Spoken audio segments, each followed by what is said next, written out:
5, 4, 3, 2, 1. Ahorita empieza.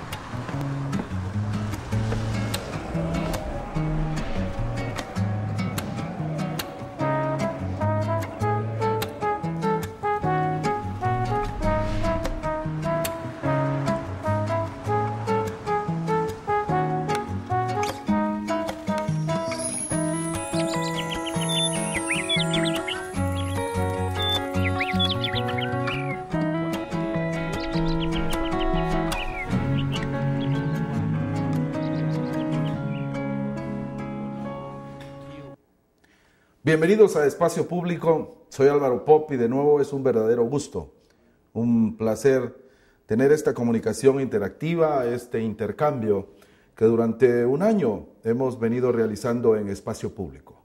Hemos dicho, con ser honestos basta, y ese es el inicio de esta comunicación, ese es el inicio de esta construcción que durante un tiempo venimos desde TV Maya desarrollando. Espacio Público tiene el gusto este año en un nuevo proceso de trabajo, empezar precisamente teniendo como invitado muy especial este también nuevo ciclo de gobierno, nuevas expectativas 2012, en un trabajo que probablemente trae significativos desafíos y retos, y con la idea de explorarlos, identificar la situación de los pueblos indígenas en ese contexto al doctor Fernando Carrera. Él es el secretario de Planificación y Programación de la Presidencia de la República. Bienvenido, Fernando. Es Muchas un gusto gracias, tenerte Álvaro. en el programa. Y precisamente un cierre de ciclos, me parece, porque venís de escenarios y de tareas internacionales, luego nacionales en sociedad civil, ahora en el gobierno. ¿Qué significa este recorrido en términos personales para iniciar un poco conociéndonos? Sí, bueno, muchas gracias, Álvaro, por la invitación. Bueno, yo siempre me he hecho esa pregunta. ¿Qué significa haber estado en tantos escenarios diferentes? Como mencionaste, pues estuve muchísimos años trabajando en Naciones Unidas. Trabajé en el país, pero trabajé con Naciones Unidas acá en Guate. Y bueno, volví a salir del país y cuando volví otra vez decidí más bien insertarme en espacios de la sociedad civil. Y ahora pues empezando unas labores de gobierno que estando en Naciones Unidas siempre estuve muy cercano a muchísimos gobiernos, pero nunca me tocó bailar con ella, solo la vi a la distancia. Así que es también un aprendizaje diferente. Para mí es un ejercicio de ciudadanía, si quieres verlo, ¿no? Yo creo que para mí el referente principal es cómo entender mi vida como un espacio para construirme como ciudadano del mundo desde el punto de vista del trabajo internacional y como ciudadano guatemalteco en particular, ¿no? Una de las cosas que realmente permite este ejercicio, este ciclo de tareas que me estás mencionando, nos parece y me parece en lo particular, es la comprensión y el entendimiento del país. Muchas veces desde el gobierno o desde la comunidad internacional o desde la sociedad civil se tiene particularidades de esa realidad. Es difícil tener toda la perspectiva, pero después de un ciclo esa perspectiva parece un poco más completa desde mi modo de ver. ¿Cómo ves nuestro país? ¿Cómo ves el país? ¿Qué grandes retos estás viéndolo independientemente de tu situación en este momento de gobierno? En general, ¿qué país estás viendo? ¿Qué país estamos encontrando de cara al 2012? Sí, me parece muy interesante tu pregunta porque francamente uno se pone a pensar qué aprendió de cada espacio para poder entender efectivamente la realidad nacional.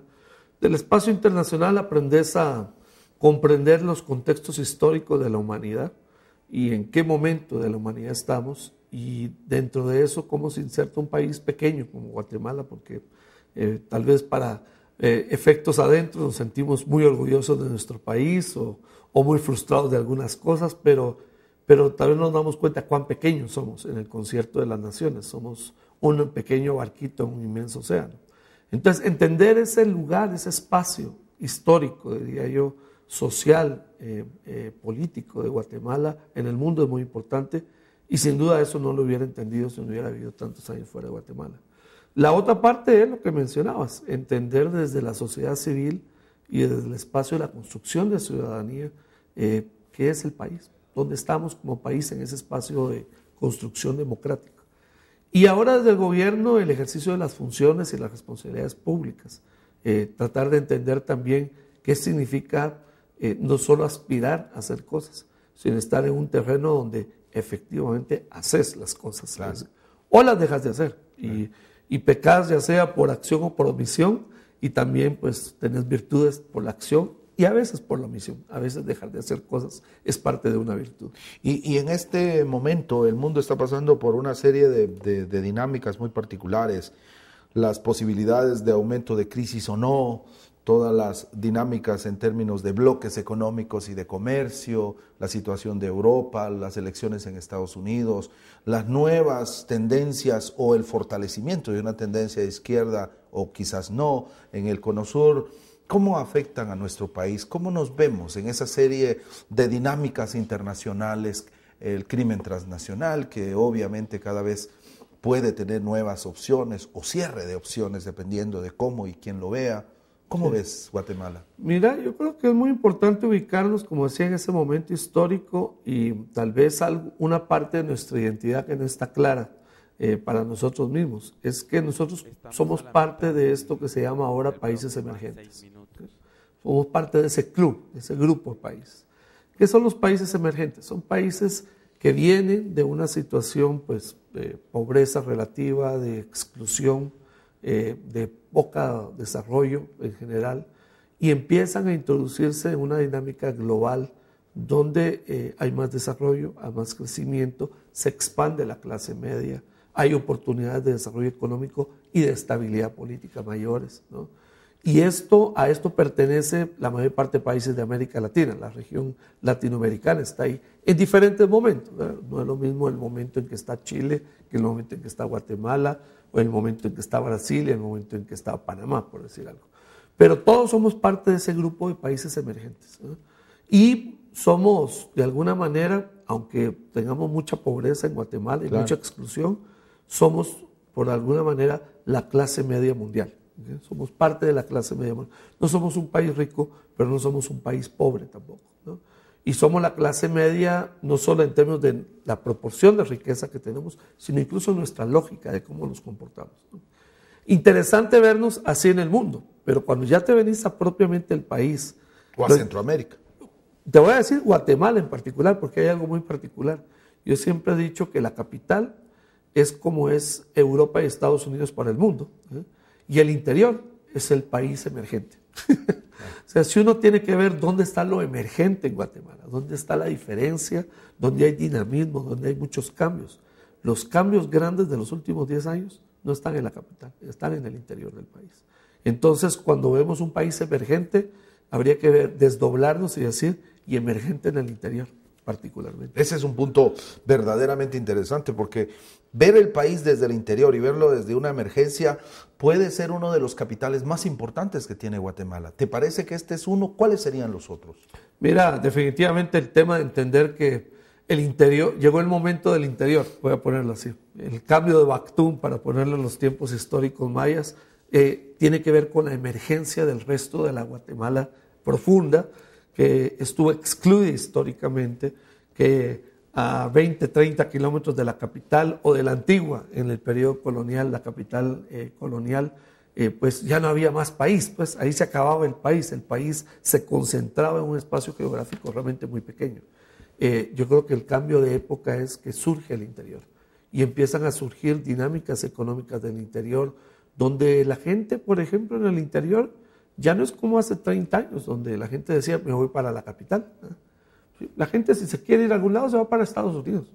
Pero se va para el norte, ¿no? Esa dinámica de, digamos, de cambio, de ver en términos de lo positivo, como estás diciendo, llegó el momento del interior, esa situación no es muy lenta en términos de transformación de vida de las comunidades y de los pueblos. Sí. Nuestras pobrezas y nuestras deudas históricas como sociedad hacia un importante sector de la población aún se mantienen y quizás es todavía muy lento, y por eso no lo sentimos tanto. Sí. Fíjate que yo creo que más bien es un poco diferente. Yo siento que la percepción de que el país no está cambiando la tiene la capital, no el interior. Creo que el interior tiene una conciencia de cambio muy alta, ¿no? Y además de cambio muy rápido. Te voy a decir, yo pienso que lo que está sucediendo en el interior cambia tan rápido Claro, que son los tiempos que uno llama históricos y no los tiempos humanos. Yo Claro, siempre he dicho que si el vemos tiempo humano tema- de 30 años es muy corto, toda una vida para un ser humano. vida, claro. Pero para la historia 30 años no es nada. Es decir, Corea, todo el mundo te dice Corea, el milagro coreano. ¿Eh? Claro. Bueno, el milagro coreano se construyó de 1960 a 1990, 30 años. O sea, ese es el proceso. Digamos que nosotros estamos empezando a renacer en el 2000 y sin duda alguna renaceremos aún más en el 2012 y 2000 en adelante. 30 años. ¿Dónde estaremos en el 2032 para ponerle en una perspectiva histórica? Una pregunta muy interesante que yo le pondría un apellido. En esas emergencias del interior del país, en donde el tema rural es fundamental, pero también el tema de los pueblos indígenas, la realidad de los pueblos indígenas. ¿Cómo ves en ese enfoque que me parece muy valioso del momento del interior, rescatando tus palabras, de la Guatemala profunda? ¿Cómo ves a los pueblos indígenas en términos de emergencia o no? Sin duda alguna son la parte más dinámica de ese dinamismo, en mi criterio. Yo creo que nada está cambiando más que las comunidades mayas. Realmente está en un proceso de transformación acelerado en un porcentaje alto. Lo que pasa es que hay dos velocidades en el agro, y en el agro indígena en particular. Está la velocidad del cambio acelerado, donde los motores son las nuevas, económicamente hablando, los nuevos productos de exportación, el comercio, las remesas y las dinámicas que eso genera en términos de consumo en el interior, el comercio interno que hay, porque se ha generado corrientes de comercio interno muy grandes.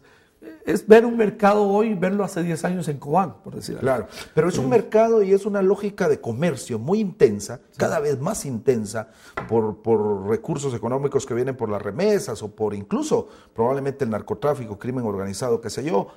Pero esto ha significado nueva situación de vida para las comunidades. Empieza a vivirse algo diferente. Yo, por ejemplo, siempre doy un indicador importante que es el piso educativo, de cuánta educación debe tener un niño, ya se movió. Hoy tenemos la mayor parte de familias creyendo que hay que moverse a un piso de primaria completa, por lo menos. Y efectivamente todo un desafío en torno a las políticas y a las decisiones de gobierno, reconocer esa emergencia del interior, el tema de la ruralidad, el tema de los pueblos indígenas. No hemos solucionado gran cosa, pero puede que estemos empezando a hacerlo. Así que con eso terminamos este primer bloque. Regresamos después de unos mensajes muy interesantes.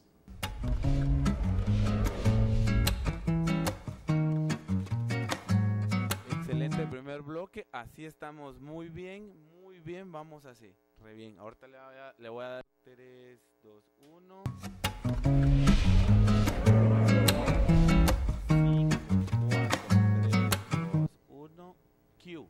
Estamos de nuevo en Espacio Público, su espacio, el espacio de comunicación, el desafío de intercambiar impresiones para construir ese país con reconocimiento de multiculturalidad, reconocimiento de pueblos indígenas, con la lucha por hacer digna la vida de los guatemaltecos y las guatemaltecas en un país que se merecen, un país en el cual queremos que la prosperidad sea de todos, tanto como el florecimiento de las culturas que siempre hemos tenido y las que siempre también serán bienvenidas.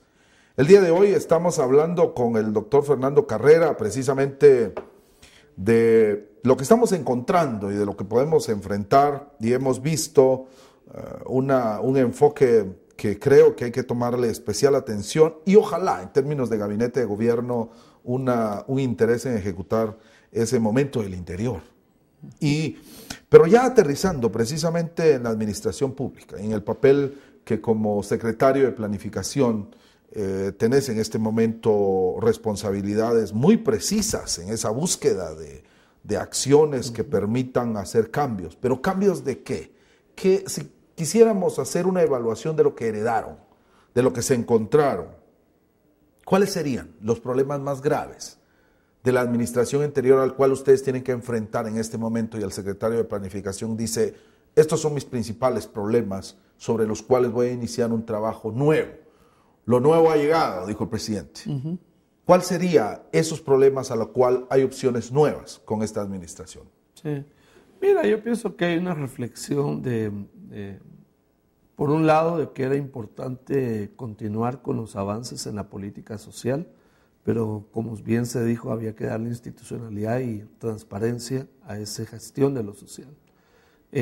Y yo te diría que la palabra transparencia tal vez sería la palabra más adecuada para decir el tipo de desafío que heredamos. O sea, había muchos manejos, han habido muchos manejos opacos en la administración pública. Para ser justos, pues no es una característica estricta del gobierno del presidente Álvaro Colón, pero también en el gobierno del presidente Álvaro Colón esa ausencia de transparencia estuvo ahí presente. Pero lo bueno de la política social, a pesar de su falta de transparencia, es que también revivió en el debate nacional la necesidad de la inversión pública en la gente más pobre del interior. Bueno, fue de las administraciones que más invirtió en ese sentido en lo social. Así es, y lo que habría que hacer, como hemos dicho, pues darle continuidad a eso.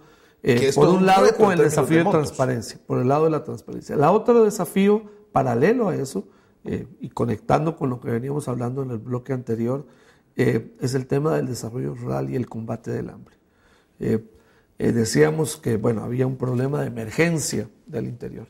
Esa emergencia necesita cierta mano del Estado, ¿no? Y para la gente más pobre, esa mano se tiene que manifestar en particular en reducir la desnutrición. El hambre es de lejos, el hambre y la desnutrición, el principal limitante para el desarrollo de los pueblos indígenas en general y de la gente en la ruralidad del interior del país en general. Entonces ahí uno encuentra un desafío muy grande. Y paralelo con eso, lo que llamaríamos el manejo sostenible de la pobreza, el poder reducir sosteniblemente la pobreza.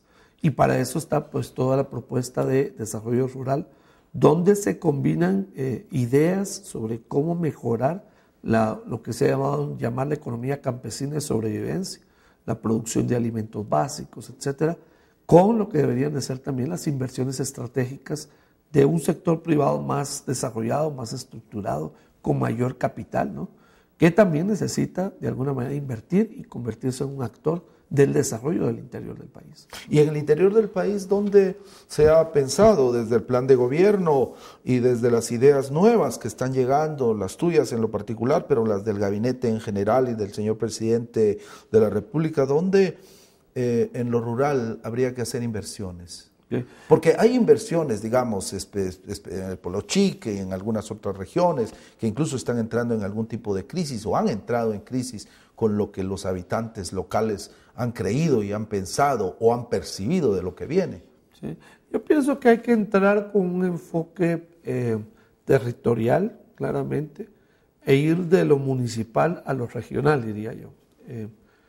Tal vez con algunos apoyos desde lo departamental, pero es muy importante recuperar el concepto de regiones en Guatemala. Y que desde lo municipal, en el marco de regiones, mancomunidades, podríamos llamarle como muchos le dicen, en esos espacios regionales, construir soluciones desde esos espacios regionales. Y eso implica pues las inversiones que había dicho en el desarrollo social, particularmente los impactos sobre el tema de la pobreza, y los impactos sobre el tema del hambre y la desnutrición, para tener nortes muy claros de dónde estás impactando. Es ingresos, por supuesto, es condiciones de vida en general, pero particularmente condiciones nutricionales, que es un piso mínimo para el desarrollo de cualquier comunidad y ser humano y familia, ¿no? Si no existe ese piso nutricional, y en eso hemos fallado mucho como país, en no darnos cuenta cuán grave es, cuánto como lastre representa la desnutrición para nuestro país. Y cómo no eso afecta a las comunidades mayas en particular. Sí, y no darnos cuenta ha significado situaciones como la migración. La migración hacia Estados Unidos y la migración campo-ciudad es una de las realidades más fuertes de nuestro país.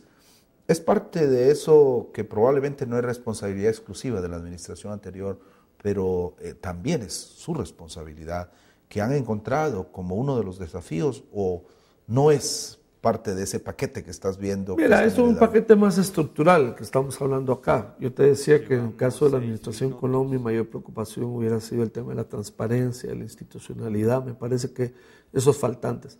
Y el no haber acompañado la política social con ese tipo de políticas de inversión en la economía campesina, en el desarrollo de las inversiones privadas en lo rural, que de alguna manera limitan. Y si quieres, no haber focalizado con claridad absoluta de que el tema de la desnutrición era realmente el gran enemigo y no era solamente una especie de discurso general de atacar la pobreza, ¿no?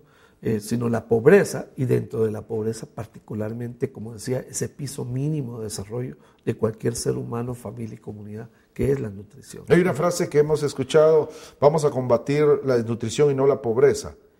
Esto es algo que puede preocupar, porque muchas veces la desnutrición es el resultado de la pobreza. Sí, yo pienso que, para decirle un discurso más amplio, ¿no?, el combate a la desnutrición es parte del combate a la pobreza. Creo que eso es así como hay que verlo, y creo que esto tuvimos una discusión incluso por esta frase que salió a la luz pública.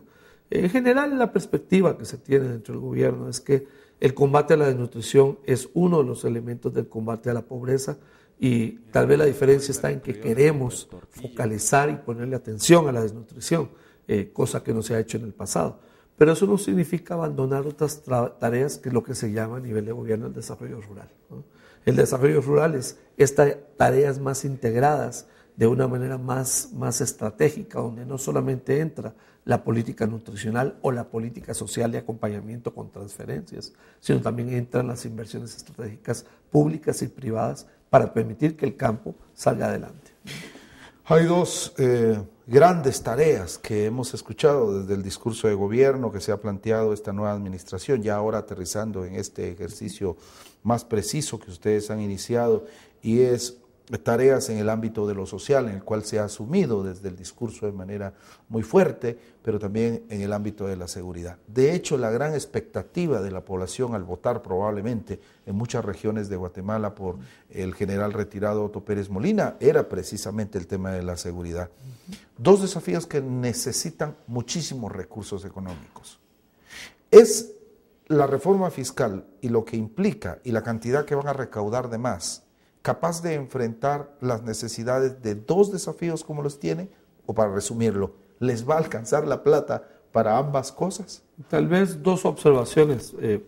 Si la pregunta es si lo que se piensa va a generar la reforma tributaria es suficiente para poder movilizar los recursos, obviamente no. ¿Okay? Eso tiene una respuesta, obviamente no. ¿Okay? Pero entonces, ¿de qué estamos hablando? De dos cosas. Una es de que el financiamiento del Estado no es solamente el problema de los impuestos. Hay más aspectos del financiamiento del Estado que hay que trabajar. Y el financiamiento público pasa, por un lado, por el mejor uso del patrimonio público que el Estado tiene. Y también por una ampliación de la seguridad social, por ejemplo, que es un elemento normalmente de financiamiento público importante. La seguridad social tan pequeña, de tan baja cobertura en Guatemala, impide que haya mayor inversión pública en Guatemala. Claro. En la mayor parte de países, de hecho, las contribuciones a la seguridad social pública se consideran parte de la carga tributaria. Es parte de lo que uno considera carga tributaria. Y cuando uno compara la carga impositiva de tributos más la seguridad social en Guatemala, es cuando uno se da cuenta cuán mal está Guatemala. Porque no es solamente lo bajo que pagamos tributos, es lo poco que recogemos en seguridad social. Entonces, esos factores para decir que el financiamiento no es solamente la tributación, y que si dependiéramos exclusivamente de la tributación, no es suficiente el paquete tributario. Necesitamos pensar más estratégicamente en el financiamiento público. La otra parte es lo que dice el pacto fiscal en la propuesta que se está levantando, que es que no solamente es un problema de ingresos, es un problema de gasto también. Claro. Y es un problema de gasto transparente que nos permita, como ciudadanos y como país y como gobierno, tener la certeza que los dineros se están utilizando para los fines que se está diciendo que se están utilizando, y no para enriquecer individualmente a ninguna persona privada. Eso por un lado. Y por otra parte, muy importante, que haya una calidad en ese gasto, hay un impacto con ese gasto. Y ahí estamos trabajando fuertemente en la propuesta que está en la reforma fiscal, en la propuesta fiscal, de una mayor coordinación entre CEGEPLAN y el Ministerio de Finanzas, para que podamos vincular mejor lo que es presupuesto con resultados. Hay una posición que hemos escuchado alrededor de la informalidad. La informalidad igual pueblos indígenas igual necesidades que atender por parte del Estado, pero no hay recursos que se recogen gracias a esta informalidad. Una lógica que cuestiona incluso la posibilidad de seguir ayudando las necesidades de un país en su conjunto, porque no hay recursos, porque hay informalidad, y en consecuencia hay que aumentar trasladar la informalidad a la formalidad. ¿Cómo enfrentar ese dilema, toda esa compleja relación en el cual se reconoce que los pueblos indígenas están en la informalidad, no por evadir, sino por realidades del Estado, que ha segregado las economías, las lógicas de vida de las comunidades rurales, particularmente indígenas. Sí. Mira, bueno, el concepto de informalidad, para decirlo así, tiene dos dimensiones. Tiene una dimensión de carácter tributario, que es el hecho de no poder pertenecer a la comunidad de ciudadanos que contribuye con sus ahorros personales al financiamiento público. Y la otra parte es la seguridad social, el hecho de estar excluido de los beneficios de la seguridad social. Que eso de alguna manera ese es el contrato. Balance. Ese es el contrato. El contrato ciudadano con el Estado es ese. Yo te pago impuestos y te doy una parte de mi ahorro y a cambio dame algo que es muy importante, que es seguridad social. Y la seguridad social tiene al menos dos dimensiones, aunque podría tener tres, pero al menos dos muy claras.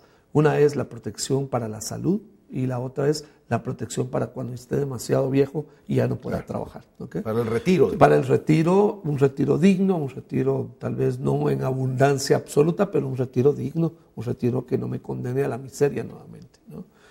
Solo por el hecho de ser viejo, solo por el hecho de tener una edad avanzada.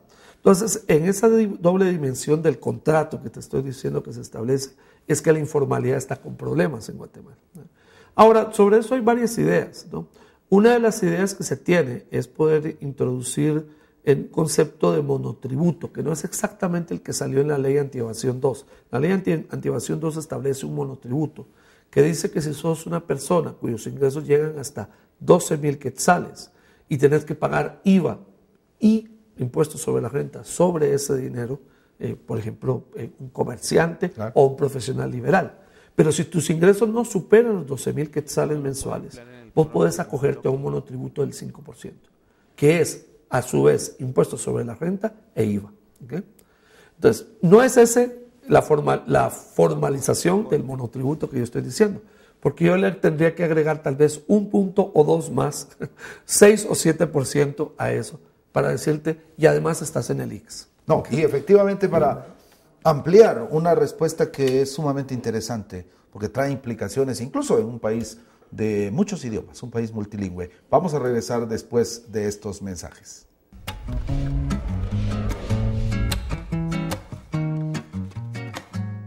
Vamos muy bien, muy bien. Permítame. ¿Le puede decir si puede mover a don Fernando la etiqueta para atrás del T?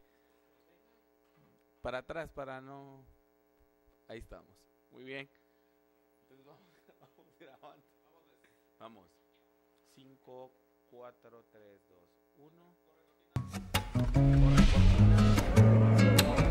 5, 4, 3. Estamos en Espacio Público de nuevo, hablando precisamente de los desafíos del nuevo gobierno y estamos escuchando algunas ideas precisamente alrededor de lo fiscal, alrededor de la tributación y las responsabilidades que esto implica. Te decía, hacer los cambios que estás mencionando no solo trae la necesidad de nuevas mentalidades, sino también el hecho de reconocer un país multilingüe, que si vamos hacia esa, dijimos, informalidad, necesita información, necesita instrumentos, los mismos formularios, por ponerte un ejemplo que puede ser muy banal, los mismos formularios tienen que simplificarse, tienen que hacer, hay transformaciones necesarias en lo que significa una cultura tributaria en Guatemala. ¿Qué piensan? ¿Cómo viene dentro del paquete de pacto, como mencionaste, o de reforma, como se cree, de lo fiscal, lo que ha planteado la Presidencia de la República y el Gabinete de Gobierno?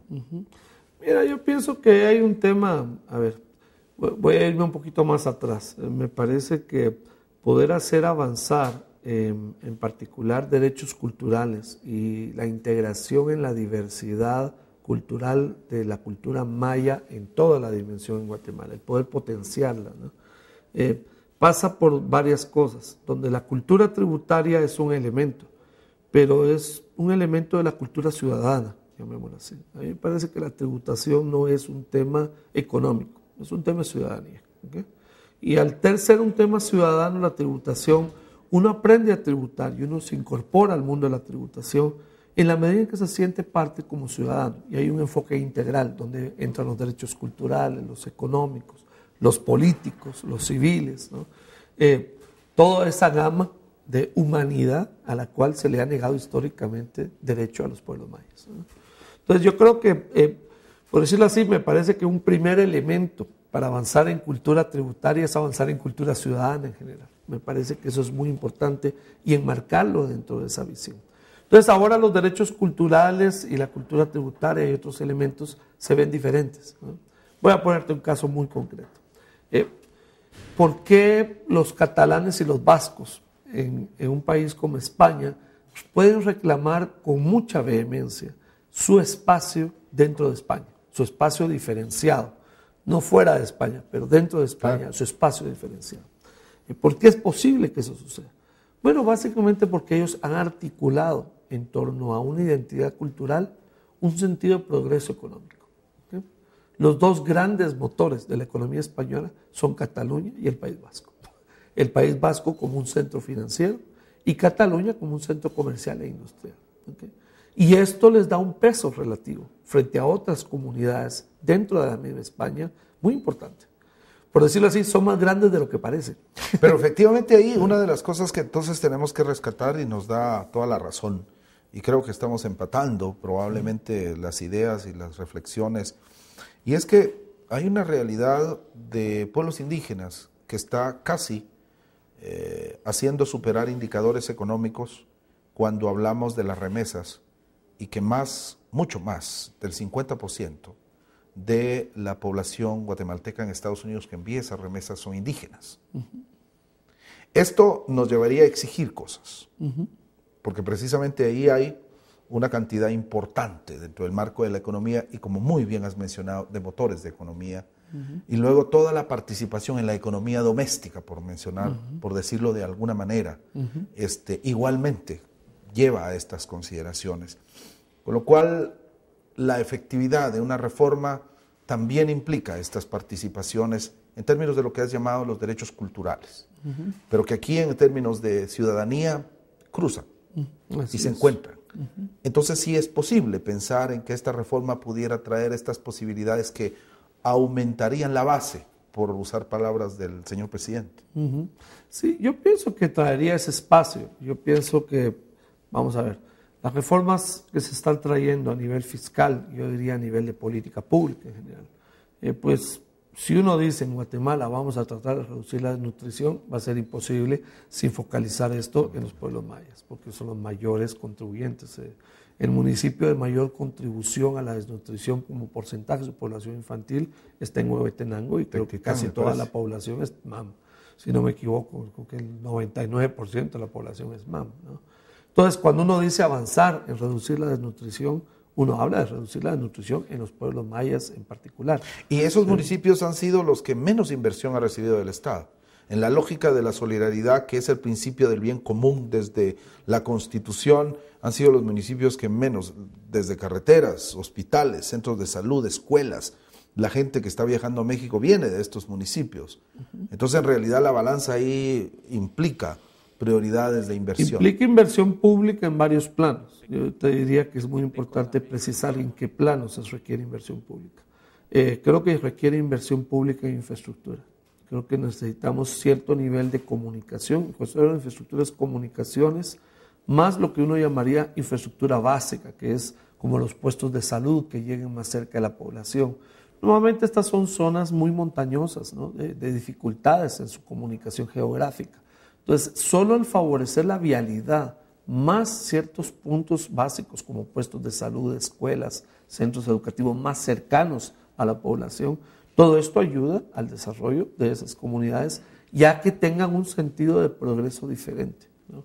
Parte de este boom del interior que estábamos comentando anteriormente tiene que ver con la explosión de vialidad rural asfaltada que hemos tenido en los últimos 15 años. Efectivamente. Desde los acuerdos de paz ha sido un sello, digamos, del proceso. Claro. Y entonces comunidades que antes quedaban muy alejadas en el sentido de la distancia que uno recorría.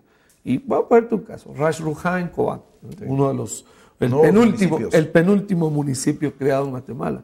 Ras Rujá era un pueblito muy pequeño, pues todo el mundo decía desde la Es capital. la aldea. La aldea que queda cerca de los pozos petroleros, ¿verdad? O sea, el referente de la capital eran los pozos petroleros, no Ras Rujá como tal. Hoy puedes pensar Ras Rujá como un centro, por ejemplo, de turismo ecológico.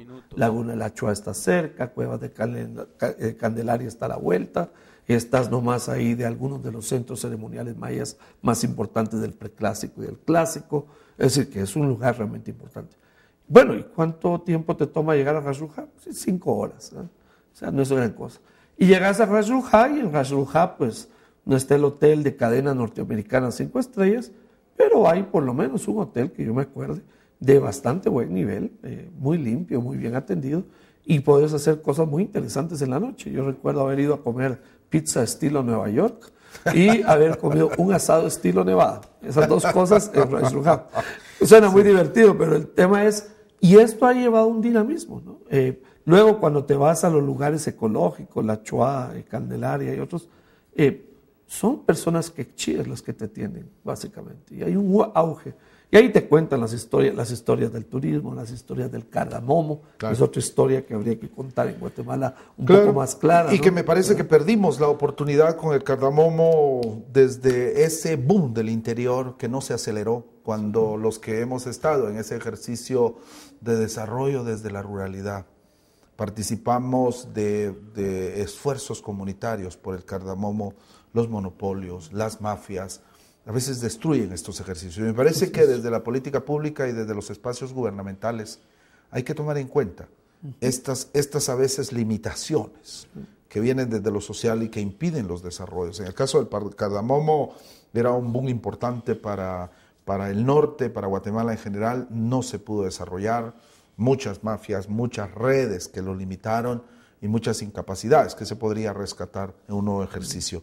Pero pasando ahora al tema del presupuesto, ya estarán con ideas para el nuevo ejercicio de construcción presupuestaria para el siguiente periodo, porque han ya heredado un presupuesto aprobado y en el cual tienen que ejecutar. Pero ¿qué ideas nuevas trae el presupuesto 2013? ¿Cómo has pensado, ya que tienes una responsabilidad muy grande en la preparación de ese ejercicio? ¿Cuáles serían lo novedoso del presupuesto 2013? Sí, voy a decirlo de una manera un poco paradójica. Lo novedoso es seguir haciendo lo mismo, pero hacerlo mejor y hacerlo bien. Lo novedoso es no abandonar un camino. En Guatemala cambiamos de prioridades como cambiarnos de ropa. Claro. Eso es un error en temas de desarrollo. Lo novedoso es seguir haciendo lo mismo y hacerlo mejor. Llevar más educación, llevar más salud, permitirle la nutrición y el desarrollo de las personas en todo su potencial, apoyar el desarrollo rural que habíamos hablado, tanto de la economía campesina como de las inversiones privadas. En términos de presupuesto, eso significa, digamos, más asignación a Ministerio de Agricultura, Educación, Salud, más a lo que tienen ahora. Más y mejor, te diría yo. Muy importante el mejor. Yo siempre insisto que parte del proceso de construcción de la institucionalidad es cómo vamos mejorando la calidad del gasto, porque eso sí es una prueba de desarrollo. El hecho que con los mismos recursos podamos sacarle más provecho a esos recursos. Y yo creo que si uno le apuesta a la institucionalidad, uno logra esos resultados. Aumentará el presupuesto, obviamente. Va a aumentar por razones obvias. Primero, claro, porque hay inflación y entonces eso te hace aumentar la masa total. Y va a aumentar también por razones de la recaudación fiscal y de otro tipo de elementos que podrían estar. Pero muy importante, como te decía, es no solo el aumento vegetativo o normal del proceso, aún pasando la reforma tributaria, el aumento que esto podría traer, sino sobre todo el hecho de poder mejorar la calidad y la efectividad de ese gasto público, que es lo que realmente en muchos casos nos tiene también limitados. Guatemala tiene escasez de recursos, insuficiencia, pero también tiene ineficacia en el uso de esos recursos. Hay siempre una pregunta que desde estas instituciones que han sido denominadas las ventanillas mayas, y yo decía siempre, es la ventanilla indígena cuando tiene una función específica hacia los pueblos indígenas y un mandato estatal para cumplirlas con recursos y demás.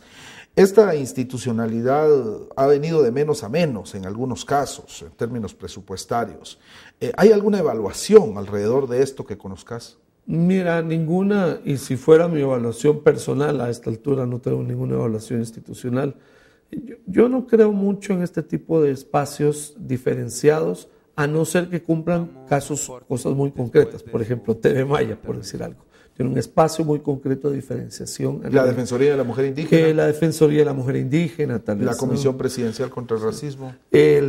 Siempre y cuando esté inserta en cierto nivel de la política pública. El punto fundamental es que todo esto tiene que estar inserto en la política pública. Nosotros no podemos delegarle a una institución acabar con el racismo. Acabar con el racismo es una tarea del Estado todo en su conjunto. Pero digamos ser el switch, el startup. A eso me refiero cuando digo transversalizar o insertar en la política pública. Alguien tiene que tocar la campana diciendo, miren... Seguramente, pero tiene que tener capacidad convocatoria, convencimiento, traducción de ideas o objetivos en planes concretos, resultados concretos y muy importante, ya que estamos hablando del tema, claro, presupuestos. ¿Okay? Y esto es muy importante. El decir en Guatemala hay racismo y punto, no nos ayuda en nada. Lo que nos ayuda es decir, vamos a atacar el racismo en estas 5 o 6 dimensiones concretas y vamos a demostrar progreso frente a eso. Son metas concretas y financiamiento específico. Lo que te decía de la articulación, plan y presupuesto, esencial. Hay que llegar a ese nivel ingenieril de la respuesta. Partir de la filosofía y de los valores para aterrizar en resultados concretos. Eso empata precisamente con la declaración también dicha tanto en campaña como en el inicio de su administración del presidente Otto Pérez Molina en términos del cumplimiento de los acuerdos de paz, el acuerdo Identidad y Derechos de los Pueblos Indígenas, que debo de decir, ha habido algún avance importante en términos de institucionalidad, necesita de estos presupuestos. Y efectivamente me parece que eso va con lo que estás diciendo, estableciendo metas y haciendo esa reforma ingenieril, valga la palabra que mencionaste, para poder avanzar. Pero precisamente ahora, para ir cerrando y terminando este bloque, para pasar al siguiente, vamos a pensar en cuáles serían las opciones en casos de política pública, en caso de propuestas de cara al futuro, en los nuevos desafíos, que al final de un Bactum, al final de más de 5.000 años, esta sociedad en su conjunto, este territorio en su conjunto está a punto de enfrentar. Estamos en el Consejo de Seguridad, hay cosas interesantes que están sucediendo en el país, pero vamos a hablarlas después de estos mensajes.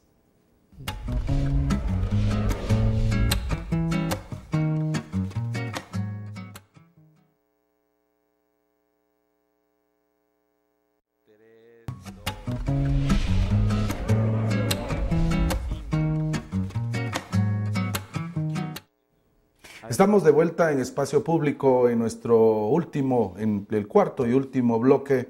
Soy Álvaro Pop y para mí ha sido un gusto durante estos 3 momentos y durante el ejercicio de diálogo que el año pasado tuvimos y que nos permite tener una experiencia importante en la televisión, haciendo el diálogo político y el encuentro con los actores más importantes del país, pero introduciendo un tema que es histórico, sin embargo novedoso en los medios de comunicación, y es el tema de los pueblos indígenas, el tema de una realidad multicultural que Guatemala tiene. Pero hablando de esa multiculturalidad, Fernando, precisamente veíamos la necesidad de reformas importantes en la institucionalidad indígena que permita creer en nuevas inversiones desde los recursos del Estado en esos ejercicios. La comunidad internacional lo ha visto ya desde siempre. Sí, ha funcionado, el Viceministerio de Educación Bilingüe Intercultural tiene arriba del 70% de su presupuesto en manos de la cooperación internacional. Y eso de alguna manera quizás debería de cambiar, pero vamos a esperar a las decisiones que ustedes tomen en ese sentido. Y trasladando esa inquietud alrededor de los mensajes que la población está esperando escuchar. Hubo un mensaje muy simbólico, creo yo, pero que nos gustaría escuchar tu opinión, estando tan cercano a la presidencia y siendo parte del equipo que construye estos mensajes, y es precisamente el tema de la bandera maya. Su salida, que yo he dicho siempre, es todo el derecho del presidente al llegar, y no teniendo el respaldo legal que no tenía efectivamente. No había un acuerdo gubernativo que estableciera esa instalación. Pero el cambio trajo consigo algunas afirmaciones que para algunos han sido de falta de respeto, algo que históricamente ha sido el símbolo de una realidad y de una vivencia cultural muy importante. ¿Cuál es el mensaje que resumirías que esta administración, especialmente siendo secretario de Planificación, le va a dar a los pueblos indígenas que se encuentran y se encontrarán por mucho tiempo en este territorio? ¿Cuál es la idea de gobierno en el enfoque de los pueblos indígenas? Sí. Mira, es un poco complejo. Yo te diría que en el seno del gabinete, unas cosas que yo noté de entrada era pues el escaso peso, digamos, de representantes directos de personas que vienen de los pueblos mayas. Que esa iba a ser mi segunda pregunta, pero aprovechamos para unirlas. Ese es un tema que a mí por lo menos me llamó la atención. Yo obviamente no entré al gabinete pensando quiénes son los otros encargados de ministerios o secretarías, sino que bueno, básicamente entendí algunas que me parecían importantes, particularmente el caso del Ministerio de Finanzas, que con Pavel Centeno tenemos una amistad y un entendimiento político muy alto. Pero fuera de eso, pues una vez que se reunió todo el gabinete y ya vi todos los nombramientos, dije, pues sí, ¿verdad? Los mayas son más que esto en este país. Y no es un tema únicamente de representación étnica, yo no creo en eso, yo creo que es un tema de la construcción precisamente de la Guatemala que queremos. Es importante que nos escuchemos en nuestra diversidad y que aprendamos a dialogar en esa diversidad. Para mí es significativo, por ejemplo, en un tono contrario, el movimiento, por ejemplo, del Ministerio de Gobernación. A pesar de que muchos han señalado el tema de que Mauricio López, el ministro de Gobernación, pues tiene varios exmilitares cercanos. Pocos se han preocupado por decir cuántas personas mayas tiene alrededor, y son muchísimos, y muchas son mujeres, dicho sea de paso. Y esto no es un simbolismo. Eso es muy interesante. Eso es una visión. Porque sabíamos de la viceministra de Asuntos Comunitarios, la ingeniera Dinora Yash. Así es, pero tiene varios cuadros cercanos y asistencias directas de él personales, que son personas que vienen de los pueblos indígenas. Y esto, como te digo, no es un simbolismo. Esto es un entendimiento por parte del ministro de Gobernación de también comprender la diversidad del país. Y cuando estuve pensando mucho también en el tema de subsecretarios en planificación, al final pues, encontré una fórmula para poder dar una salida a varias preguntas que habían sobre los subsecretarios, pero sí, a mí me hace falta más mayas dentro de ese plan, me hacen falta muchísimo. ¿Okay? Siendo una persona que viene de la sociedad civil y de espacios donde siempre interactuamos con, no digo dirigentes, grandes pensadores mayas, te puedo incluir dentro de esos sin que tengas que excusarte en la pantalla, pero mucha gente como tú y como otros, ¿no? Grandes amigas y amigos de los pueblos mayas. O sea, ya pasó esa época en que uno decía, mira, si uno quisiera incluirlos, pero no hay talentos, ¿verdad? No hay profesionales. Por favor, hoy tenemos infinidad de profesionales talentosísimos mayas para ocupar espacio. ¿Y esto puede irse mejorando en el devenir del ejercicio de gobierno? Yo pienso que debería ser algo que deberíamos de mandar una señal. Y que para mí parte del... A ver, el Bactún, el cambio a Bactún, es un renacimiento, sí, para Guatemala, pero es un renacimiento en particular para los pueblos mayas. O sea, aquí yo creo que el cambio de milenio nos lo podemos apropiar muchos, en un sentido espiritual, si queremos, y cultural, por ser parte de un país que tiene dentro de sus varios ascendentes, un ascendente muy importante de la cultura maya. Pero sin duda alguna es un renacimiento para los pueblos mayas, sobre cualquier cosa. ¿Okay?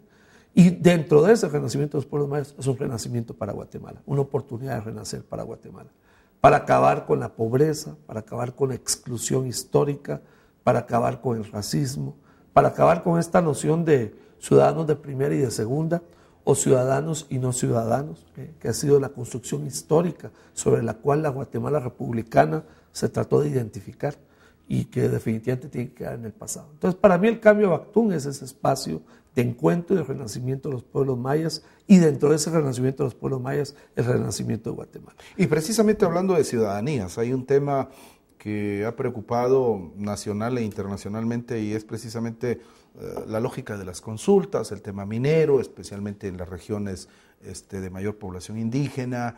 Hemos escuchado las diferentes opciones de montos o los diferentes montos que van a aumentar en términos de regalías, las empresas que están haciendo extracciones en Guatemala. ¿Cómo empata esta nueva negociación con estas empresas y los ejercicios de consulta? ¿Cuál es la propuesta gubernamental de cara a la lógica de la minería en Guatemala versus el tema del turismo, de la comunidad y del Bactum, ¿cómo se ve estas nuevas participaciones, diría yo, en la lógica de las emergencias que has mencionado? Yo esperaría que el diálogo con las comunidades mayas en torno a su desarrollo no se circunscriba única y exclusivamente al tema de la minería, o minería sí o minería no, para ponerlo de alguna manera. Yo creo que hay muchas cosas que discutir como sociedad y como comunidades y como territorios. Pero esto tiene impactos significativos, o sea, sin duda alguna tiene un impacto importante, pero lo que yo quisiera decir es que la agenda en la mesa debe ser más amplia. Y dentro de ese contexto, ver qué es lo que contribuye o no la minería a ese proceso. Es una agenda de desarrollo, en mi criterio, es una agenda de construcción y de debería de ser. Debería ser eso. Entonces, venimos de una historia de conflictividad, todos lo sabemos, pues parte de la historia de la discriminación y de exclusión es generar conflictividad. La conflictividad no es hija de la antojadiza de la vida, es hija de cosas muy concretas. Los países mejor integrados socialmente, obviamente, están basados en principios de, como decías anteriormente, solidaridad, y yo agregaría justicia social en ese marco. Y entonces esos marcos de justicia social, de equidad, de solidaridad, permiten el diálogo y la construcción de opciones.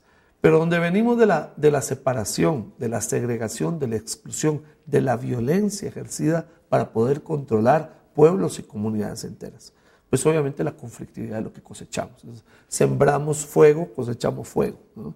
Y entonces aquí hay un tema fundamental: ¿cómo hacemos para pasar de esa agenda de la conflictividad a una agenda del diálogo? Y el diálogo en el desarrollo, y el diálogo, como dicen algunos, por la vida, ¿no? El punto fundamental es cambiar los términos de la relación. Entonces yo, no sé, siento que lo de la minería nos lleva por el camino equivocado, por el camino de la conflictividad, no por el camino del diálogo. Y como le he dicho a varios amigos, yo creo en cualquier proyecto económico, soy un economista finalmente, que contribuya al diálogo social y no destruya la sociedad. El tema minero puede abrir un frente en términos de ese diálogo Estado-sociedad. Hay otro importante también, el tema de las grandes inversiones, para poner los términos porque esas son inversiones muy grandes, ¿no? El tema de las grandes inversiones, otro tema importante son el tema hidroeléctrico, ¿okay? A mí me parece que el tema hidroeléctrico ha sido bien ubicado como un desafío para el control del territorio, pero también es un tema que habría que abordar desde una perspectiva más de desarrollo también. Hay que decir que el 80% del territorio guatemalteco o tiene o no tiene acceso a electricidad, o tiene un acceso realmente impresionantemente limitado. En la capital no nos damos cuenta, claro, porque pertenecemos al 20% del territorio donde hay luz casi todos los días a casi todas las horas. Pero eso es un privilegio en este país. La mitad o más del territorio de este país pasa sin luz la mitad del día o más.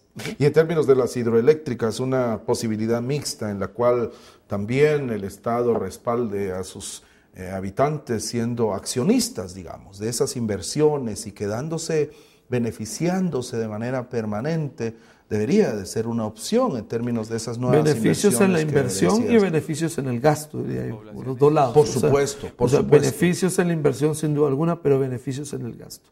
Yo creo que es muy importante que las comunidades entiendan que los proyectos de desarrollo de infraestructuras, de energía en particular, no son proyectos de desarrollo de alguien más. Y que es algo notorio. ¿Por qué las comunidades pueden pensar que esos proyectos no tienen nada que ver con ellos? Bueno, porque esa es la evidencia histórica. Es que Chixoy está sentado, es el mayor productor de energía de este país. Chixoy de lejos nos abastece, por muchos años continuará abasteciéndonos como el gran centro de producción hidroeléctrica, y está rodeado en casi 100 kilómetros a la redonda por una de las zonas de mayor exclusión eléctrica. 400 comunidades sin energía eléctrica. Así es. Sí. Es decir, ¿cómo hacemos? De tal manera de que lo que estamos viendo producir también nos beneficie. Y cómo realmente hacemos de los guatemaltecos parte de esa dinámica de inversión, esa lógica en la cual también lo ven como suyo, cosa que en este momento no sucede. Pero queda, la duda de qué va a suceder con las consultas, qué va a suceder con esa posición comunitaria que ya se ha dado y que puede, como decía, convertirse en un frente también de mucho debate y de mucha discusión para esta administración. Sí. Mira, como te digo, yo creo que para mí es el abordaje, es como cambiar las reglas del juego, es plantear otra agenda en la mesa. Si vamos a irnos a una discusión de minería, sí, minería, no creo que tengamos mucho futuro. Ahí por ese camino solo tenemos conflictividad. Adelante. El punto acá es desarrollo. ¿Okay? Y la pregunta final es, ¿qué hace la minería dentro de eso? ¿Nos ayuda o nos dificulta el desarrollo?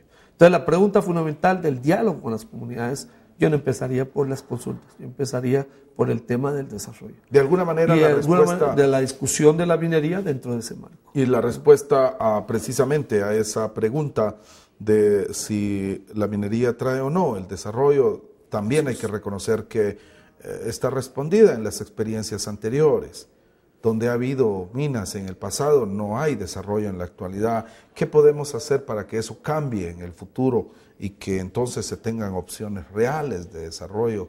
Para Guatemala es fundamental. Todo eso hay que verlo, todo eso hay que verlo con su sentido. No solo el impacto de hoy, sino el impacto de mañana. Y como he dicho también en otros lados y escrito, las riquezas del subsuelo, nadie dijo que le pertenecen a esta generación, le pertenecen a los guatemaltecos. No, y al futuro. Y la mayor parte de los guatemaltecos y guatemaltecas no han nacido todavía. Así es, así es. En realidad estamos hablando de un tema que ha traído muchas posiciones, bueno, no muchas, dos posiciones, unas a favor y en contra, si lo queremos resumir de alguna manera, y queda la inquietud del balance de que realmente qué significa regalías. Porque obviamente estas regalías no son ganancias, según entendía, sino que son más bien como impuestos. ¿Es correcto eso? Así es, son impuestos sobre el margen de utilidad que ellos tienen de alguna manera, ¿no? Hay muchas preguntas sobre si necesitamos además una tasa impositiva o no, sobre lo que ellos están sacando, aparte de las regalías, ¿no? Pero eso implica un cambio en el marco normativo. La ley de minería y la ley de hidrocarburos, las dos leyes que regulan las explotaciones del subsuelo más importantes del país. Las dos tienen sendos problemas para establecer un diálogo diferente al que hemos tenido hasta este momento con las industrias extractivas, ¿no? Como se les llama. Un diálogo diferente, precisamente esa es la idea que queremos incluso impulsar desde Espacio Público y empezamos diciendo, con ser honestos basta, porque en realidad a partir de esto se pueden hacer grandes construcciones. Después del ejercicio en gabinete de gobierno siendo secretario de planificación, ¿qué te gustaría dejar como la marca? Cuando piensen en Fernando Carrera, que estuvo en CFEPLAN, ¿cuál es de entrada lo que te gustaría dejar como marca? Haber apoyado a consolidar la democracia. Eso ha sido todo mi trabajo desde siempre y lo haré en CFEPLAN o donde esté siempre. Y la posibilidad del diálogo entre ministerios, ¿cuál desafío es? ¿Cuál desafiante es? La estructura del gobierno en términos del Ejecutivo ha tenido limitaciones serias en términos de ese diálogo. Se ha dicho que las planificaciones no se respetan en términos de inversiones, en términos de acciones, en términos de prioridades. ¿Cuál desafiante es para el trabajo que vas a empezar y para lo que has visto en este poco tiempo, en estos más de 15 días? Sí. ¿Cómo ves? Mira, siempre va a estar como tema, pero vuelvo a lo sustantivo. ¿Qué es lo que va a transformar a Guatemala? A Guatemala la va a transformar la democracia, no la va a transformar ninguna otra cosa. Mientras tengamos un sistema político democrático y una convivencia, una cultura democrática viviente, el país va a tener oportunidades de cambio y de avance y progreso. La democracia ha probado ser un instrumento de desarrollo, contrario a lo que mucha gente piensa, que hay que volver a ver modelos dictatoriales de desarrollo. Guatemala pertenece a los países emergentes que le apuestan a la democracia como sistema político para avanzar. Y no es una ingenuidad, es una certeza. Brasil es una vibrante democracia y avanza en su desarrollo. La India es una vibrante democracia y avanza en su desarrollo. Y tanto Japón como Corea, que no siempre fueron vibrantes democracias, han encontrado por la vía del desarrollo la consolidación de la democracia también. Y yo creo que ese es un tema fundamental. Yo creo que nosotros no debemos de desviarnos de ese camino. Y siempre está la tentación autoritaria y siempre la tentación de desviarnos, siempre la idea de que hay un camino más fácil que la democracia. La democracia es el camino, esa es la que nos va a mostrar la ruta del desarrollo, la ruta del reconocimiento de la pluralidad, la ruta de la construcción de la ciudadanía. Muchos desafíos, un sendero, el sendero de la democracia y efectivamente pensar que en la medida, como decía, la misión indígena de observación electoral más participación indígena, mejor democracia, porque precisamente dejar de tener ciudadanía de diferentes niveles y un solo ejercicio de ciudadanía es parte de lo que tenemos que buscar y transformar en una sociedad que ha sido bastante desigual, sino de las más desiguales en América Latina, muy desigual, porque igual en términos de indicadores competimos con todo el mundo. y nos gusta siempre decir constantemente lo malo que estamos, pero también las partes buenas, esas emergencias. Yo creo que esa podría ser una conclusión importante de este diálogo con el secretario de Planificación. Los desafíos están puestos sobre las mesas, pero reconocer esas emergencias que nos van a convertir en posibilidades para las transformaciones más sostenibles. Eso es parte de lo que tenemos que seguir y darle continuidad. Muchísimas gracias por estar con nosotros. Estamos precisamente en Espacio Público iniciando un nuevo momento, a la espera de ese cambio de tiempo, en un calendario que ha sido muy exacto y que el 21 de diciembre estará iniciando de cero, un nuevo momento y un nuevo ciclo de constantes cambios, en un mundo que está cambiando, como muy bien nos lo ha mencionado Fernando, y en el cual Guatemala es parte, obviamente, de esas lógicas de transformación. Muy buenas noches, muchas gracias por estar con nosotros y nos vemos la próxima semana.